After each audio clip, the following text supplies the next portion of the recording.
you'll see seed go from seed back to seed again. Where it started, it ends. My name is Nelson Reus. I'm a farmer and seed dealer in Hondo, Texas. I'm the farm manager at Reus Farms and Reus Ag Services. I grow 1,500 acres of crops, mainly corn, grain, sorghum, wheat, oat, cotton, sesame. Corn is important to me because you can use it for so many things. We've been growing it on this farm for generations. It is part of our livelihood, and I think it's important for our community as a whole.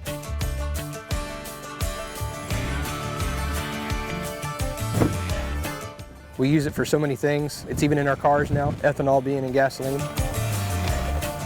I like to see myself as not just a producer, but I like to educate people as well about the nutritional value of their food and what it takes to get it there. I don't think many people realize when you walk through a grocery store, you're consuming things from all over the world, and there's a lot that goes into the process of getting all of those foods onto your table, regardless of what the crop is. I can remember as a kid in the 80s, my dad had a tractor that was less than half this horsepower and half as big. So I have 12 rows on this planter. He was planting with a 6-row. And he didn't have a strip tiller. He had to plow 5 or 6 times to get the ground smooth and good enough to get a crop to grow in it. As an end product, some of the white corn seed that I sell eventually ends up in a bag of HEB corn chips.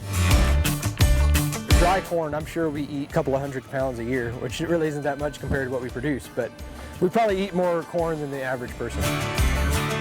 It is hooked to a planter that it talks to, basically, and it controls how much seed it's putting out, the depth at which it's putting the seed, and how much pressure it's putting down on the soil on top of that seed, because you don't want one plant to be planted shallow and be real loose and one to be real deep and packed real tight, because they're going to come up at different times and then they become a weed.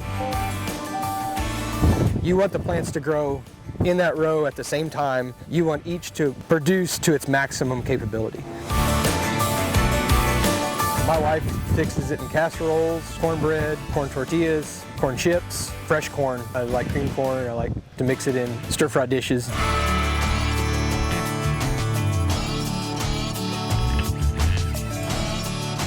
I start off with working with producers and figuring out what seed they're going to need for what kind of end user they're going to produce for, whether it's going to be feed or food. I do planting myself. I grow it, I harvest it, and then my brother and I store it in these bins, and then from there it'll be cleaned and then sent to the processor. Parts of the process that are enjoyable: when this corn is 8 feet tall, and you feel like you're in a jungle. If you're standing right here in between May and August, you know, the corn tassels out and it's over your head, and it's hot and it's steamy in there, and you get to see that ear fill out and develop. You pull back that shuck and you see those rows of kernels. That gets you excited about how far it's come and reaping the harvest.